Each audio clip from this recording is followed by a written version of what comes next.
Okay, so this is it, episode 1 of the Road Scholar video podcast. My guests today are Jacob Zimmerman. Why don't you give us a wave, Jake? Hello. And his crew chief, Rich, also his dad. So Hello. you are 10 years old and you drive a junior sprint car. Why don't you tell me about that? Well, I've been driving it for about 4 years now, and it's been pretty fun. It's a Briggs road formula motor. We run pretty much I wouldn't say all over the Midwest, but we go for a couple of states, such as like Wisconsin, Michigan, Indiana. This winter we went down to Tulsa, Oklahoma for the Tulsa Shootout, and that's pretty much where we've been driving it. And all the other stuff, it's pretty complicated, but that's what Dad's going to tell you guys about. Okay. Well, why don't you, Rich, tell me a little bit about the car? I mean, I told you earlier, my knowledge of racing is go fast, turn left. That's about all you do with this. It is the smallest or the starting class of a sprint car. It's a Kidwell chassis. It's an older chassis. I believe the division started, or the class started in the late 90s. It's basically a sprint car, just the smallest version of it. Yep. It's got the wing, it's got shocks, it's clutch driven, a jack shaft. Just for people that don't know what jack shaft would be. It's driven by a belt, and then the shaft drives the sprocket and the chain to the rear end. Okay. So I mean, I hate to make the comparison, but sort of like a hot rod lawnmower, kinda. A little bit, yeah. Okay. I mean, I know that's a pretty bad comparison, but It'd be a pretty fast lawnmower. hey, that would be all right. They'll get it done a lot quicker, more time for fun stuff. Sure. So, I'm sorry, go ahead. And you kind of adjust from there with the shocks and stagger with your tires and wing angle and. Now, what the wing up on top? What does that? I mean, as far as I can tell, that's for stabilization. It's for aerodynamics, downforce, that kind of thing. Okay. On especially on the bigger cars. This car, there's not really enough power to make a whole lot of difference with it. We do run without the wing from time to time. Sometimes the race will just be a wingless race. So you just pop the wing off and run. Like I said, there's just not enough power with this motor to really have an impact like the wing does on a bigger car. Okay. And it serves multiple purposes. One of them is if the car were to get upside down, it does cushion the blow. It's just fold up. Okay. Speaking of upside down, I know you've had a couple of times when you've been upside down. Do you want to talk about that at all, or do you want to walk us through what happened? Well, the first time it was at Tomahawk Speedway in Tomahawk, Wisconsin. A little bit closer, Jake. First time it was at Tomahawk Speedway in Tomahawk, Wisconsin. Basically, me, Paul, Stella, and Zach Frisky were going 3 wide into the corner, and I don't know really how it happened, but I was on the inside, and Cole kind of came into me. He didn't really have a whole lot of where to go, but he came down into me, and I kind of just went upside down from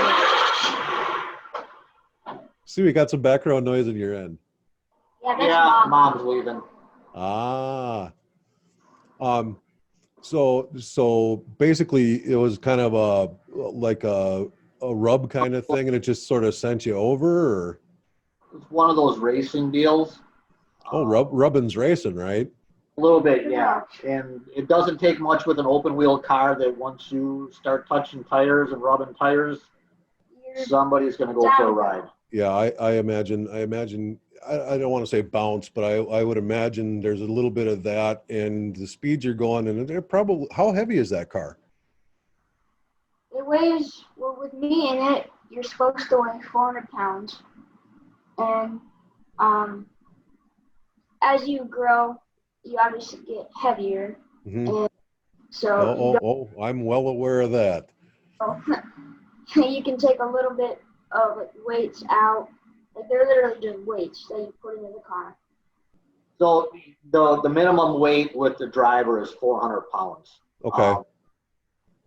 We're currently, depending on which track we're at, what scale, each track, their scale is a little different. We're anywhere from 403 to 415.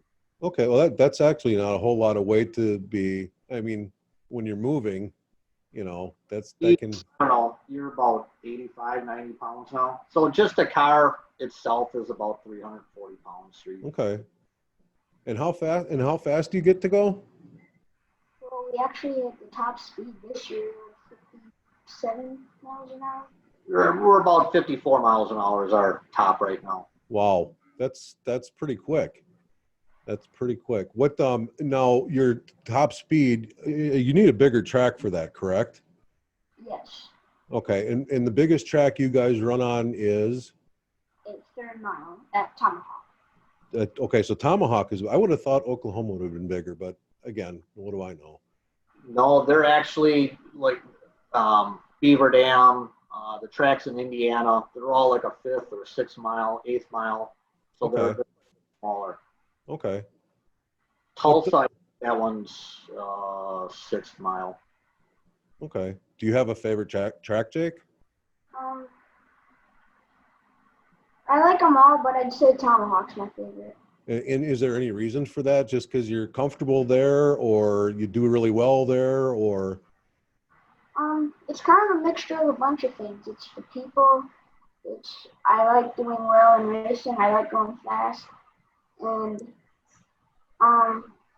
it's kind of like why I like Tomahawk. It's a bunch of things that I can't really name off the top of my head, but it's a fun track. I like it a lot. Right. It's a pretty tight-knit family up there. The kids all get along well. You know, when they're outside the car, they all get along well. You know, they hang out, they ride bikes, there's water, there's ponds they can get into. They got the run of the track kind of during the day. So when we're not racing. So, and then you guys said you just basically you get to a track and then you set up the camper and you're good to go. You're there for the weekend or whatever it is. And depending on where we're at, yeah. Beaver Dam, which is, 45 minutes from here, we just drive up, drive back. We just picked up a camper last year and started the more staying overnight and weekend trip type things. Otherwise, no, it was in the pickup truck with the trailer and driving back after the race, getting home at 3 a.m. And oh boy, yeah, those overnight drives, they're nice, but I mean, if you're doing stuff all day, then you got to do that all night. That can be a little. We've had all kinds of adventures at night. We've come across suicidal deer and flat tires and all that kind of stuff. Don't I know it? I've spent a lot of time driving overnight, and it just you would not think that you would see so many crazy things at night, but there's just nutcases out there. Yeah. So we're waiting to see the UFOs. We haven't seen anything like that. I was always waiting for that too. I was just like, well, I keep hearing about them. How come I never get to see them? Where we go in Indiana is right US 24, and that's, everybody's familiar with I-65 down there. It's where the windmills start. So then we go east from there, and you drive east about 15 miles, you're still in windmills. And right. I used to drive that overnight too. And the first time I came, you come up a hill, and then all you can see is red lights. It's like, holy cow! And then you're in them for I don't know how long, But the first time I saw that, I was just like amazed. I was like, wow, that is a lot of those things. And how they all blink in synchronized time. Yep. Yeah. Going through there in the fog is pretty interesting too.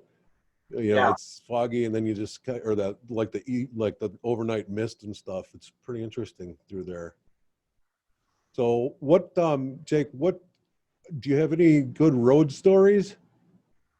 Anything that's memorable on any of your trips? Well, I remember when we blew a dually on the motorhome. What happened? We blew a dually on a tire. Uh-oh. Oh, Lucky boy. but It was the inside.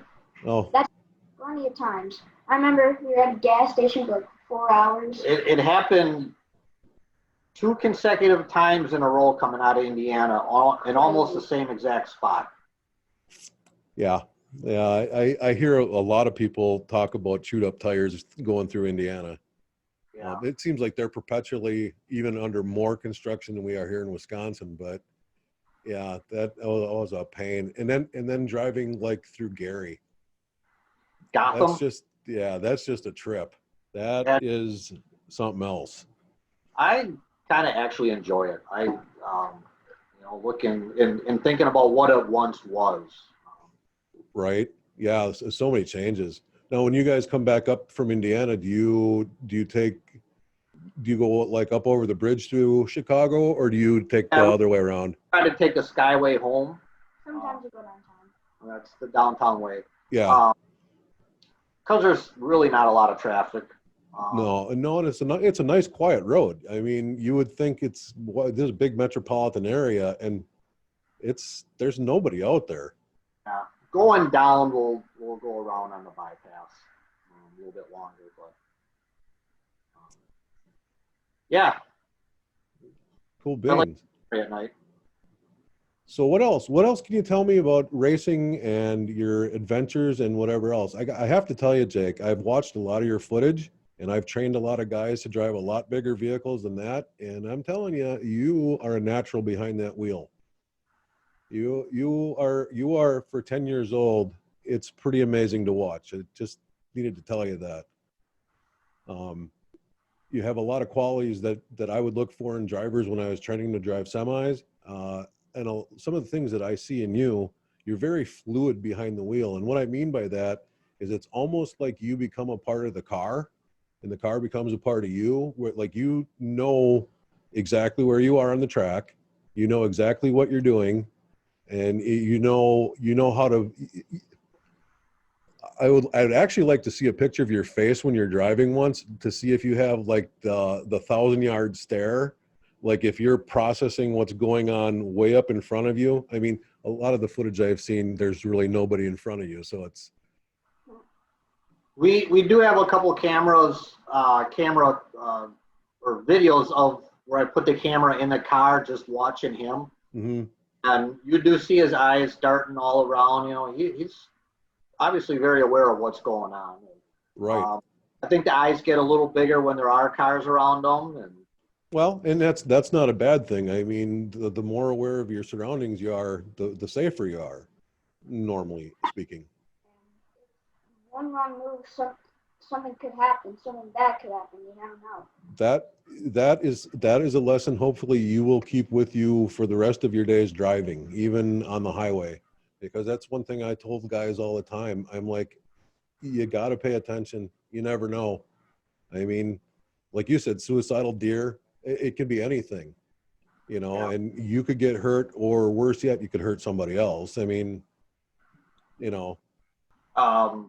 Why don't you, where did you start out? How did you start out? Why did you start out?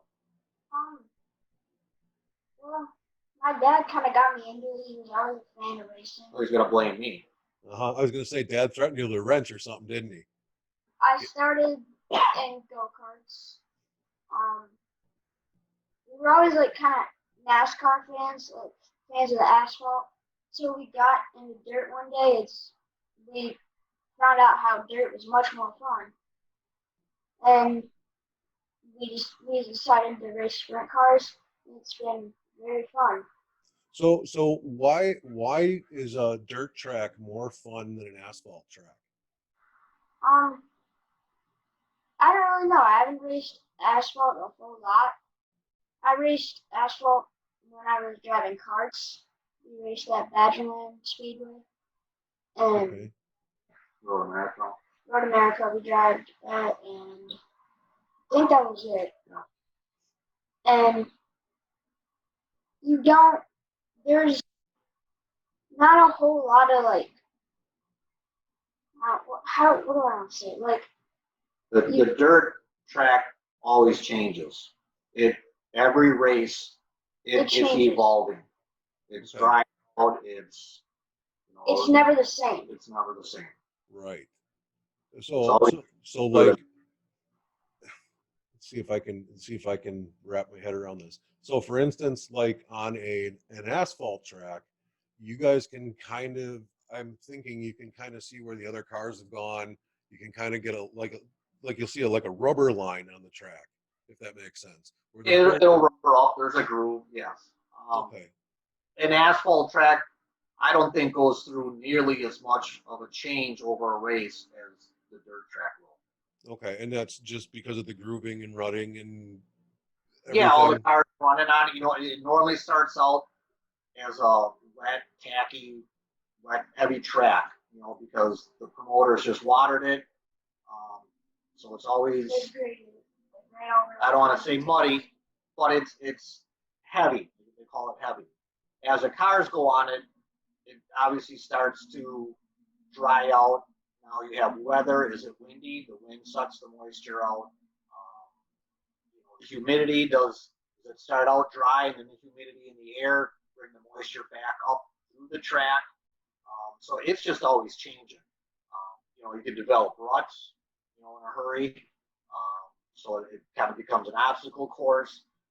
And then with the sprint cars and the bigger sprint cars, they're always spinning the tires. So that dirt ends up somewhere, and it builds a cushion. You start running up against that cushion, and depending on the dirt, you start bouncing off that cushion to help you turn. It just, the dirt will actually take rubber, if it's a long enough race or there's not a lot of track prep that's done to it throughout the night. Normally by the end, the track is taking rubber. It is literally black. Yeah, it can then get like driving on ice. Okay, I was going to say, the drier it is, the slipperier it is, correct? Depending on, I would imagine, depending on the Depending dust. on type of clay or type of dirt that it is. Believe it or not, every track you go to, when he's cleaning the car, it's different to get off. Some pops right off, some is almost like concrete. All the dirt, clay is different from track to track. So it all just have different characteristics. No, and I imagine you have notes on every different track, so typically, or at least a mental note. Yeah, we have an idea of what's going to happen, and you try to plan for that. But at US 24, which is in Indiana, we just went there a couple weeks ago. They use literally dirt from the ground and use it on their track. It's actually pretty cool. That seems to be more of a traditional dirt versus clay. Okay, so like if somebody just had something in their backyard that they were running around on, it's closer to that than, let's say, a manicured clay type soil. Yeah, versus clay out of like a riverbed or something like that. Yeah. Okay. I was thinking, why don't you, Jake, walk me through one of your race days? What starting in the morning, you get up and I'm assuming you have breakfast and monkey around a little bit, but what does a typical race day look like for you? When you go through like Tomahawk, when you get up in Tomahawk. Tomahawk, which is probably what we're gonna do tomorrow and Saturday. Tomorrow on Friday, I get up. Me and Sarah, my sister, have breakfast. I think we can jump ahead a little bit. We'll get to the track. Okay. When we get to the track tomorrow afternoon, tomorrow night, what do we do? First we kind of just go say hi to everybody, and Gotta pay. Yeah, Right. and we unload, get all our stuff together, and get ready. What kind of stuff? What do we get? We get the car out, we get all our tools ready. Get your gear ready. My race gear ready. It's basically kind of just playing like,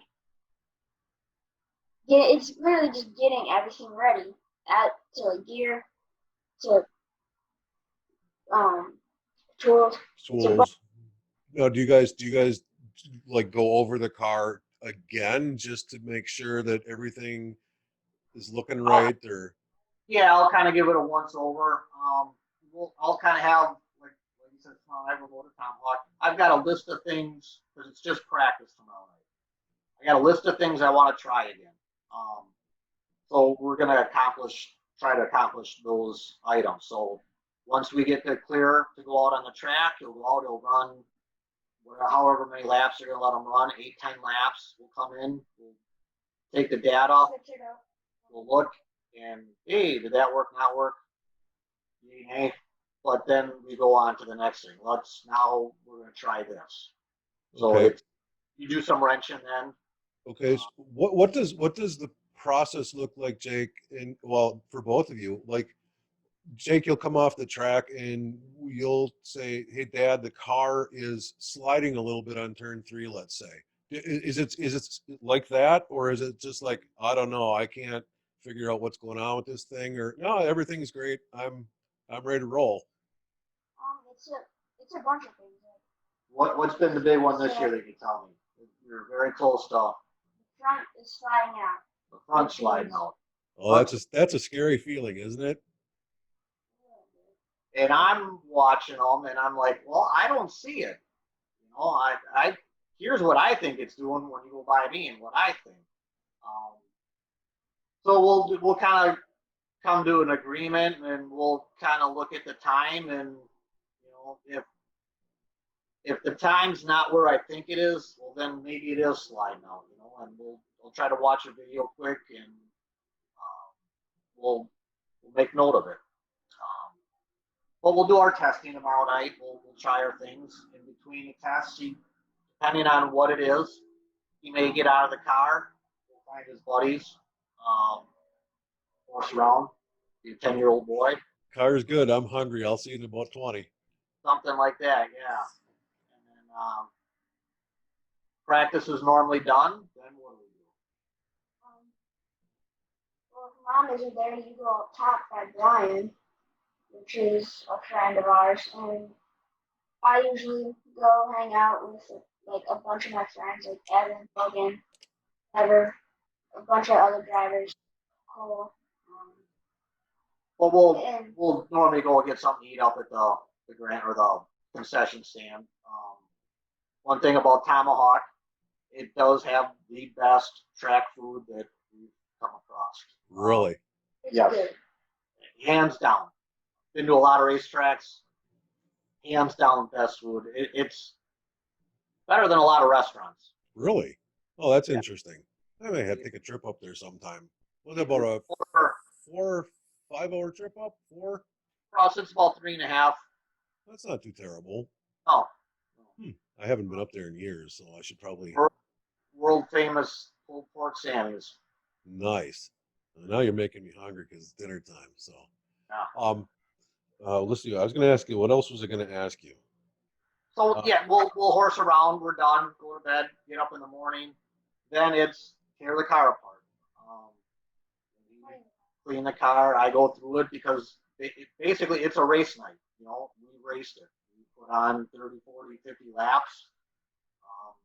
Go through it, tear it down, nut and bolt everything, check. You know, anything bend up, anything look weird, and then kind of decide what we're going to run for a setup for the race that night. So how many different setups do you have on the car? I mean, I imagine there's almost limitless things you can change on there at any given time. We're fortunate that we're pretty much in the pocket right now, and we're just adjusting for track conditions. Okay. So how long does it take you to tear that thing entirely apart and put it back together? tear it apart like anything. You can have it in 10 minutes. You know, I can have it down to nothing, you know, but cleaning and going through everything, putting it back together. If nobody's interrupting us, normally about 2 hours. Really? Now, is that taking everything completely apart? I mean, like everything, or is it just Motor off, panels off, tires off. Yeah, it's other than the frame and the axles are in it. okay? So 2 hours, that's not too bad. How long does it take you to get everything cleaned up? Like I've seen a couple pictures of you washing your car, like when you get back from the races. So how long does that process take? I don't know, about an hour. Yeah. Well, that's not too terrible. How much So time? How much time? as I tear things apart, cleaning, going through, he takes the body panels and he does the body panels, the tires, and I do the car and the motor. Okay. No, it's okay. So what? Oh, I lost train of thought. I was going to ask you something about that. I imagine though, doing that probably on like a schedule. I would imagine it's like, okay, well now it's time to do this. Now we have to where it gets to the point where you just know the schedule, you know what you're going to be doing, and you can kind of plan things around that. I would assume. Yeah. Again, depending what our schedule is, we'll be back Sunday morning from Tomahawk after racing. Tear the car apart. Get it back together. Normally, by 1 in the afternoon, I'm pretty happy to have, if I got the car back together, it's then cut the lawn or wash the motorhome, clean the beard off the front of it from all the bugs. Yeah. And it's all day. It's all day. Cheryl, Jake's mom, cleans the inside of the motorhome. You know, you're at a dirt track. Dirt ends up in the motorhome. Yeah, I would imagine it's a pretty dusty mess. But, you know, and then it's I want to get it done because we'll be at Beaver Dam Tuesday night. You know, so we run gas at Beaver Dam versus methanol up north at all the other tracks. So you got to switch. There's more to switch out. Sundays I try to more thoroughly go through the car because I have all day, and I'm a big advocate of making sure the car is clean. To me, a clean car is a happy car. You know, I will look at other cars and I'll see mud on there. I'll see that it hasn't been maintained. Mm-hmm. And I try to strive to people that, you know, you're strapping your son or daughter into this. It's not a toy. Right. You can get hurt. And me being, I feel, a big advocate for the safety and the maintenance. You know, we had a part failure this year a few weeks ago with the hub. And, you know, I feel directly responsible for that. You know, there was some hairline cracks, and I didn't see them. I didn't know that the part would fail or could fail. You know, we're learning every week we're learning something. And that was his latest wild ride that we. Right. Yeah, I saw the footage of that one too. Earlier, but yeah. So he was at the fastest part of the track. He was coming at me in turn 1 and 2 where I was standing, and all of a sudden his right rear tire passes him up. And I thought, oh, that's not good. I think we can swear on here, right? I said, oh shit. Yeah. And by the time I got done with that, he was flipping already. And how many times did you go over? 1.5, 2 times. Yeah, that's what I thought when I counted in there, and I was just like, wow. Well, my initial thought was there's 600, 800, however many people in the stands. They're going to think, who's the dumbass crew chief dad that didn't tighten up the lug nuts on the car? And I had a pretty sick feeling in my stomach. I ended up out on the track with him, and Yeah, so anyhow, some officials came and brought the tire back to me, and as I looked at it, all the lug nuts were at least still Right on the tire. attached to the wheel. And then I realized that the hub itself had sheared. I felt a little bit better. Obviously, I didn't feel great about what happened because he was hurt. He was banged up. So with that lesson, I have looked at a few other cars and have found the similar cracks. So it was a learning experience. I wonder I was just thinking in my head if there's a way that I don't know how to explain this really. And again, I'm kind of just talking out my ass here. I'm just making stuff up as I go. But I thought at some point there was some kind of dye or something that you could put on that hub and it would actually highlight those hairline fractures. Yeah, you make particle test stuff, and that's what it is. We've actually done a lot of it with work, looking for cracks and bridges and stuff like that. And now that I see it, as you build up a fine layer of dust when it comes off the track, that fine layer of dust will actually highlight that crack. Okay. And the other hubs that I've found, obviously we've gotten them off the car, and it literally is a hairline crack, and it's very little. It's on a powder coated part, so it's you have to look for it. So it sounds like it's a stress fracture. Yeah. Yes, it is. Okay. It's fatigue. Right. Well, I mean, anything, a buddy of mine and I were always fond of saying, we worked for an employer that be like, oh, you broke a truck again. We're like, we're in trucks that have moving parts. Moving parts break. Yeah. That's just how it goes. I mean, stuff happens. You can be as prepared as you want to be, and stuff is still going to break on you. It's just the nature of physics, actually. So. Right. And with this car, there's certain things that I check right away that after each race, because things just loosen up. The car has character. And the actual hub, I was checking them, but I was checking the inside of them. I wasn't checking the outside of them. And, it's a part that I have spare hubs. It would take me 5 minutes to change. But it was one of those things, we ran it all last year. We never had any issues. One of those, why do we mess with it if it's not broke?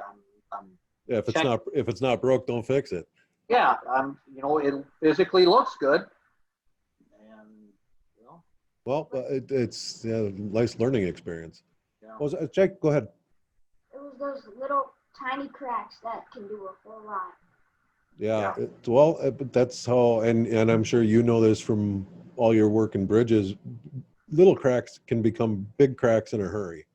They do. So.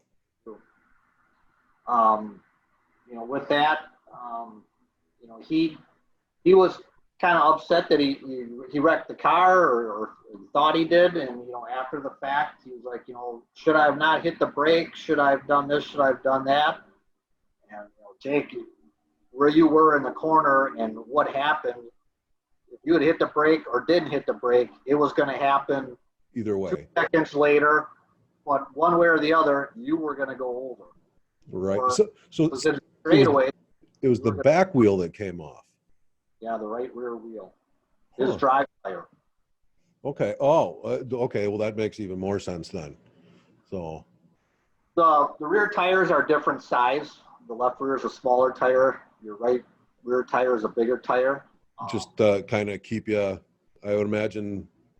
For turning, yep. Okay, because I know another friend of ours, he raced bandit cars, and they would adjust was it the caster or the camber on the front, and the front tire was just, I'm like, why? I'm like, is that broken? He's like, no, we have to do that to keep the car on the track. I'm like, oh, well, that makes sense. Yeah. So you guys just, rather than adjusting a suspension, it's a tire thing, or is it also a suspension adjustment then? I'm sorry, what was that? Is it also a suspension adjustment or is it just tires? Okay, so it is suspension too. Yep. Okay. You have adjustable shocks on the car. They're coil-over springs. And So Jake, do you remember when that part failed? Do you remember what you were thinking, or was it all just happening so fast that you're like, oh boy? Yeah, it happened super fast. The only thing I really remember is like me spinning out.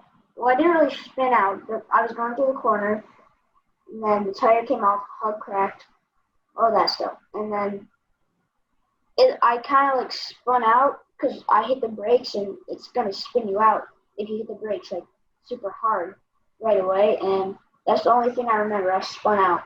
That's the only thing I remember. Okay, so do you really remember going over it all, or not really even that?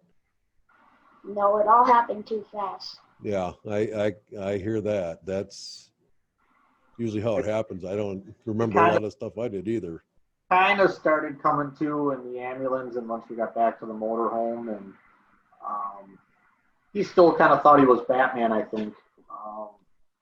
And the EMTs from the track came and checked on him a little later, and there wasn't much progress with him snapping back and coming back to Jake. So we decided to take him to the hospital up there, Tomahawk, and probably concussion protocols and other things. And he hurt his hand. He kind of jammed his hand in the steering wheel. I think he was trying to get his hands out of there, and he still got caught in the steering wheel as it was spinning and jammed. Yeah, I imagine that wheel probably almost ripped out of your hands too. Yeah. So now, speaking of things like that, I know Rich, you and I talked about this the other day. You guys have what's called a Hans device in that vehicle. If you want to explain to people what that is. It's a head and neck shoulder restraint. It goes through your arms. It protects your neck when you do that. To kind of describe it to somebody that doesn't know, picture shoulder pads that a football player would wear. A little smaller. They're not bulky like that. And then his helmet has eyelids, and it's actually strapped together. So the momentum of his head is, it's all one unit. There's not a lot of whiplash. Good. There is still, but not to the degree of being like free floating in space as opposed to being restrained. Right. I can move it about that much. That's about how I can move my head now. Oh, if I am so jealous you can move your head like that. Mine makes a terrible crunching noise when I do that. Ooh. Yeah, I think it's held together with chicken wire, but who knows? At least it's held together. Yeah, at least, yeah, right. So what else do you guys want to tell me about? Anything about racing? You guys got some stuff coming up? We're racing this weekend at Tomahawk. This weekend would be August 8th. August 8th, yes. And I think following weekend, which it will probably air sometime after this race, and I'll probably tack on a little something just to say that you guys, how you did in that race. okay. So the following weekend, the 15th, we're not sure what we're doing, if we're going to race or not. There's no racing in Tomahawk. Not sure if we're going to go to Indiana or take the week off, or maybe go watch some racing out in Knoxville. But then we're back in action. What is that, the 22nd? Yeah. Next 2 weeks, yeah. Tomahawk, 2 or 3 weeks in a row then, and that'll wrap up our point season up there. Tuesday nights at Beaver Dam, we got 3 nights left there. And that's what our schedule is at the moment. It's kind of fly by the seat of your pants. okay, so just for people that aren't maybe, I'm not even real clear on it. You said the point system. Now I know you accumulate points for various things. How do you want to try to run through that real quick, or is that just like, no, let's skip that one? I'll skip on that one. Every track has a little bit of a different point system. Some get points for heat races, some for qualifying. As long as we've been in racing, I honestly can't figure it out. So the points are what they are. I think currently we are or Jake is leading the points up in Tomahawk. He's defending champ up there. We're defending champ at Beaver Dam, but we've struggled there this year. So, Do you have any idea why that is, or just things just not coming together well there? Or competition's good. Yeah, the track, it's a smaller track. It's a tight track. There's not a lot of room to maneuver. You describe it as like a paper. Yeah, it's a paper clip. Okay. Real tight corners, and it's hard to pass. Ah, I see. But so all the cars are pretty well set up the same, though, in that, I mean, you might be able to get a little bit extra out of one or another, but for the most part. I think I don't know. Yeah, at this level, the maturity of the driver is enormous. Yeah, I would imagine. We've been to other tracks and we've seen some very nice looking cars. Ours is fine. Ours is older. We've seen brand new cars, and it's a little intimidating. And then I see who's getting in that car or what's getting in that car, and I know what's getting in my car, and I'll take my driver any day. Well, that's good. It's a maturity thing on the driver. Right. Well, and I'll go back to what I said at the beginning. I mean, I can't recall ever having seen somebody at Jake's age just with the fluid motion and the presence of mind to be behind that wheel.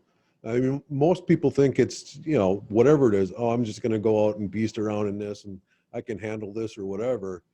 And clearly a lot of people can't. I mean, yeah, I think every dad thinks his son or daughter is the next Kyle Larson or Christopher Bell or Brian Clausen, whoever. I would like to think that Jake has a little bit more talent than the average kid out there.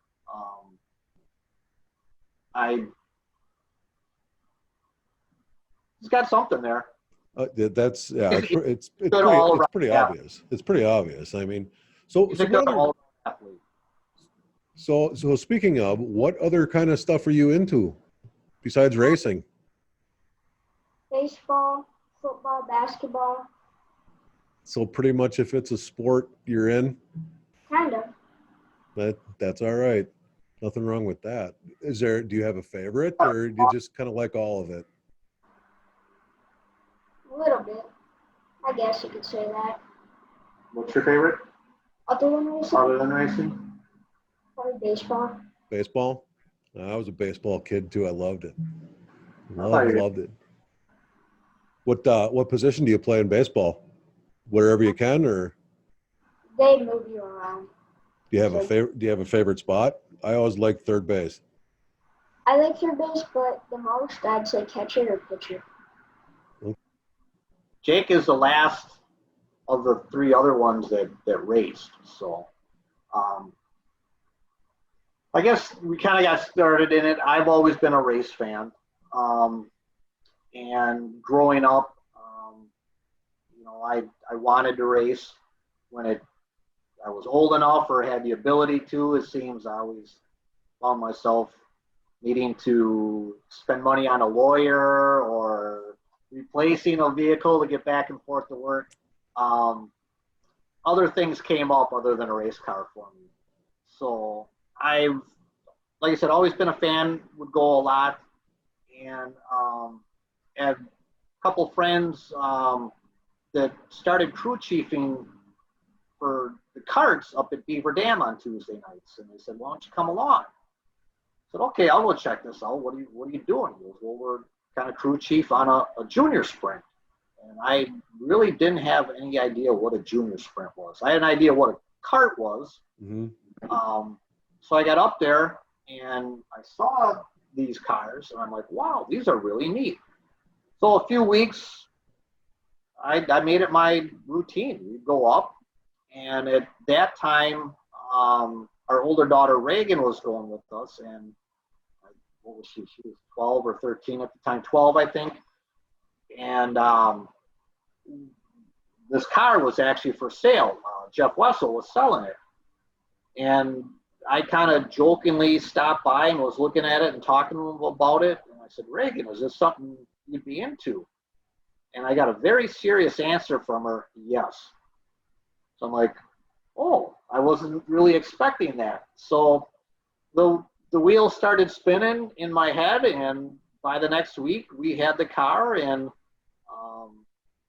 we raced it once. It was an exhibition race at Beaver Dam on a Saturday night, so we raced that, and then over the winter, worked on it, learned it a little bit.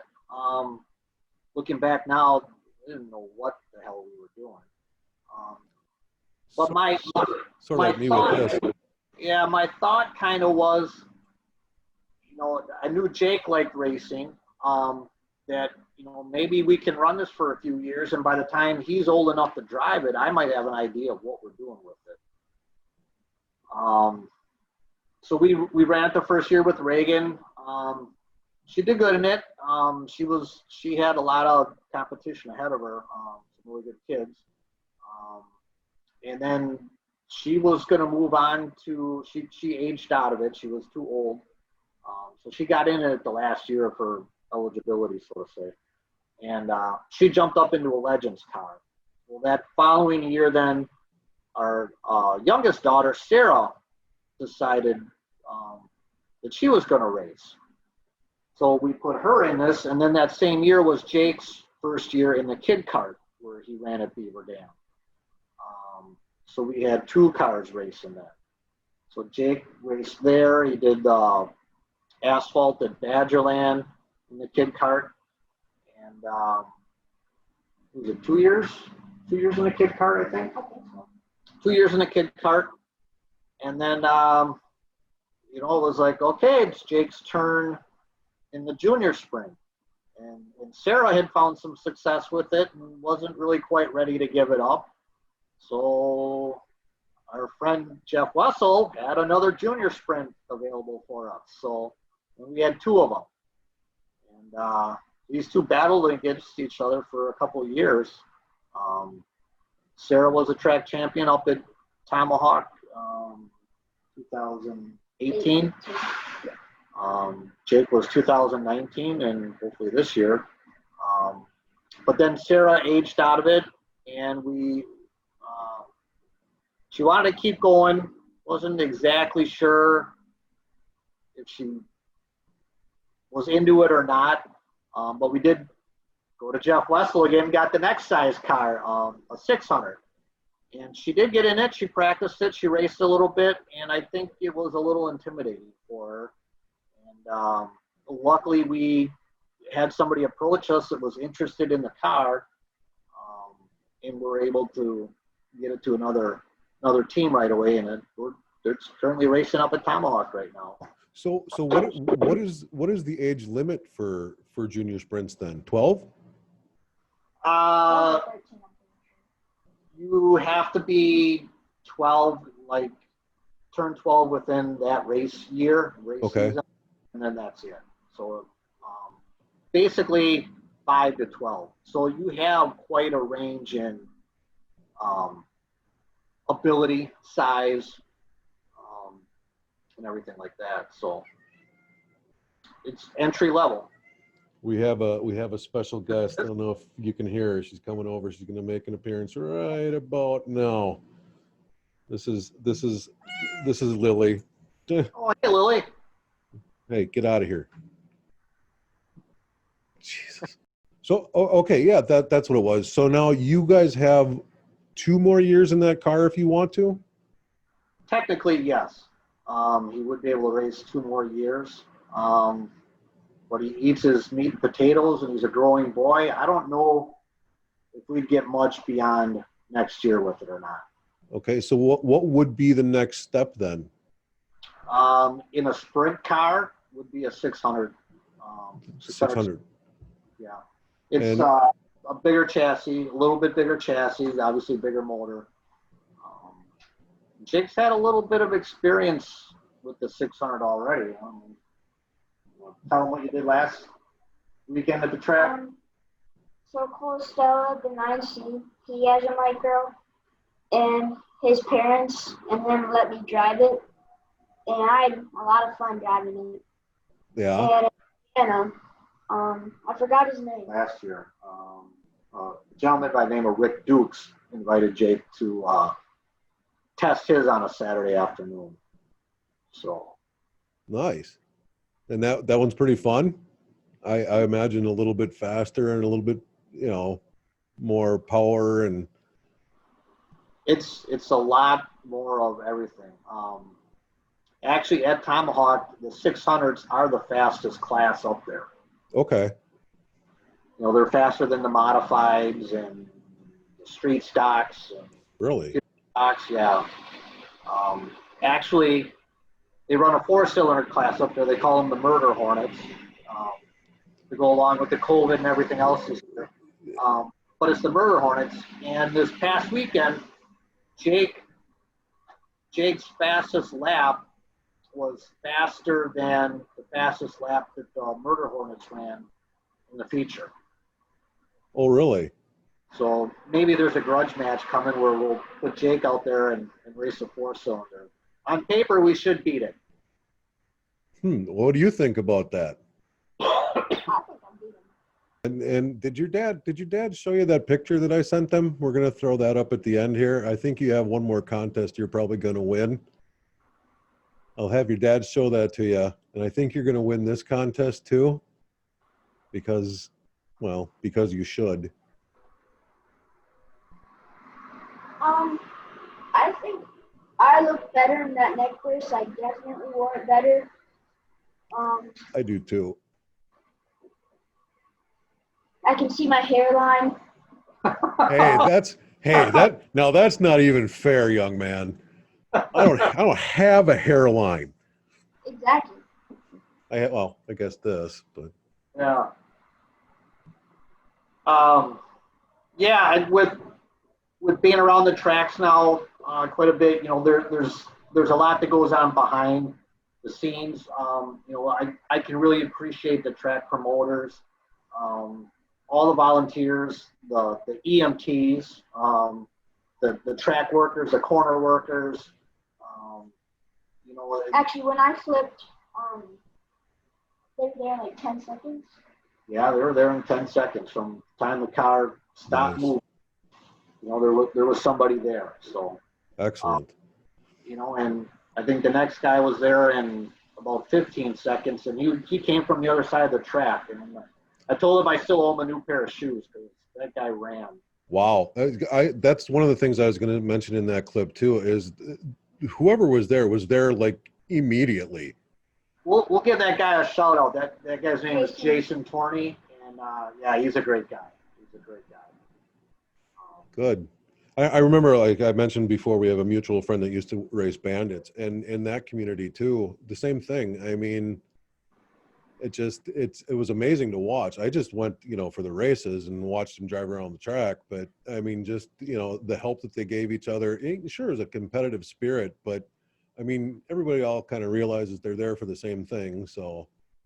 Yeah, and in all the classes we've been in, you know, even with her older daughter Reagan, with the Legends series, you know, it was a really neat type group of people.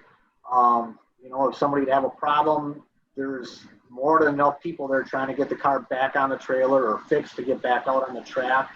You know, I don't think you're going to find a better group of people than what you find in the racing community. And I hear that a lot, and it almost sounds cliche, but it really is true. I don't think I've come across anybody that wouldn't give me the shirt off their back and vice versa. Right. You know, that's just how it is. You know, it's blood in the guts and dirty hands and all that kind of good stuff. So. Right.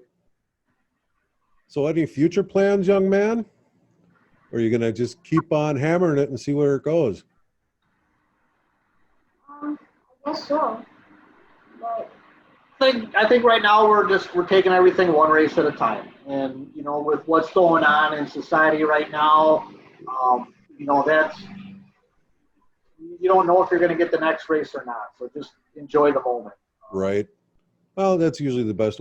I'm finding out that's usually the best way to be in life in general is enjoy now. You don't know what's coming next. No. Like murder hornets, for example. That was a great name that came up that somebody threw out there for the They division. sound like bumblebees when they start up. Do they? I actually, this is another thing I was talking to your dad about the other day. Eagle River, I actually have some fond memories of that when I was about your age or younger. That was where I first saw my first rollover contest. Okay. At that track, and I begged and begged and begged, Dad, let me please go in this, because they asked the crowd, hey, who wants to try this? And I'm like, I am in. And he's like, no, you're not. No kids, yeah. So he's done a couple of rollover contests now, so I'll give him a 10. nice. Yeah, I always wanted to do a rollover contest, and then I've since changed my mind on this, but when I was younger, I always wanted to jump a school bus through a billboard, just because I've never seen anybody do it, and I thought, well, I'll try it. That'd be cool. Wouldn't it? A flaming billboard. Even better, with big explosions in it, all kinds of good stuff. Sure. Good luck and continued success to you, young man. You're a hell of a driver, and I have no problem telling you that. Just from, like I said, I've trained guys to drive the big rigs. So, well, thank you, Mike. If that's something you want to do in the future, let me know. Thank you, Mike. Thanks for inviting us on and being your first. Absolutely, it was thrilling to talk to you guys, and I think this will turn out pretty well. All right. So I'm gonna wrap it up here. We're going to go right to the green flag, and this one, no, warm-up lap, and here we go, green flag. Blake Hartman on the 13, Mason Gio in the 103M, Bubba Halsey in the 31, and Catherine Town in the 33 are running order. Out in front, it is Jake Zimmerman in that 317, picking him up and laying him down, one lap for the books. And we've got a switch car around over there. Kate Bethel going around over in turn number 4. No laps in the books. Bring around and try this again. Starting outside front row, and looking back on it. Zimmerman getting it off. Done once again. And turn 7.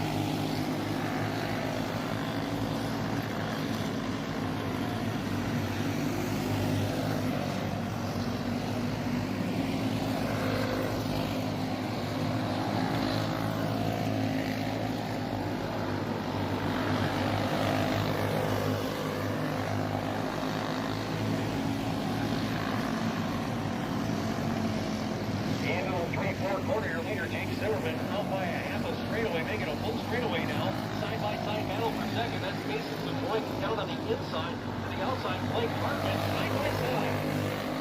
25 starting right there, Evan Quinn. Going to make a three-car battle for that second spot. Detroit now back to the inside. Gets that position, but Hartman not giving it up on the outside. Leaders making their way past flat traffic now. Zimmerman up on the high side, making his way around. Battle for second continues to rage on, but Detroit now able to pull away just a little bit. The new third place runner is the 25 of Evan Quick.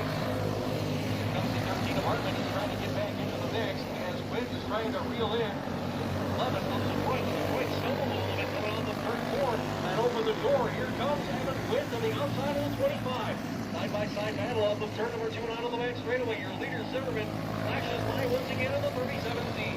Side-by-side second place battle, the 11C of the 25 coming on turn 4. Blake Hartman not letting him get out of his sights either. He is hanging on in fourth back there, just a couple of car lengths back. Lap traffic may be a factor. Don't they part the seas down the back straightaway. Into the 3-4 corner, down to the bottom goes Detroit. Can he hold us this time off the bottom? Yes, he does. Right behind him, Evan Quick, right there with him. Your leader leader already entering turn number 3, coming off of turn number 4 to kick off another lap. That is Jake Zimmerman in 37C. Second place battle, putting Catherine Town down the lap here. They come off of turn number 4 down to the bottom. It's 6 point in that second spot. It's Witt right there with him at 25. Hartman just a little team, a little round to them as they make their way out of turn 2 onto the back straightaway. Your leader already going into turn number 1 and onto the back straightaway with 2 laps to go that time on. He's already down the back straightaway. Second place battle of the 20 and the 25 of Kevin Witt making their way through the 1-2 corner and onto the back straightaway. Your leader takes the white flag and down into turn number 1.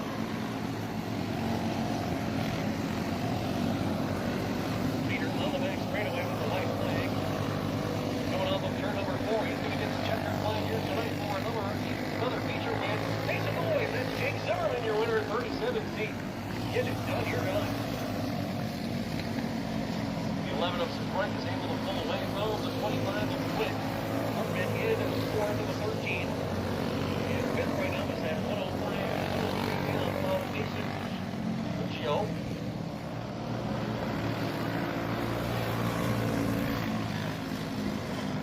So your top 5 of this one will be Mason Cucino in the 103 count. Fourth will go to the 13 of Blake Hartman. Third place to the 25 of Evan Quinn. Runner-up, 11C of Mason Detroit. And your winner, from the Milwaukee area, make some noise for the 37C of Jake Zimmerman. So, first off, I'd like to thank Jamie and Lisa from Remax Realty out of Milwaukee, Wisconsin. TNK Home Construction was helped us out along the way so much. Rogers Concrete out of Keller, Texas. HFP Wings, which is Jeff Wessel, we mentioned. He helps run HFP Wings. DMS Rod Ends, DMS Motorsports, Scott Racing Engines, CNN Concrete, my Uncle Bob out of Grand River, Wisconsin. Norman, or Corey Southers Motorsports, thank you so much. Vic and Sally out of West Palm Beach, Florida. And Kate, our directors, thank you, Dad. And Thank you. Diana. And Mom. And Mom. Diana out of Georgia, Atlanta, Georgia, and Clyde and Genevieve. Mr. Rob, who lives across the street, and Howard and Donna. So thank you so much to you people, all the fans, track staff, all my competitors, to make it possible.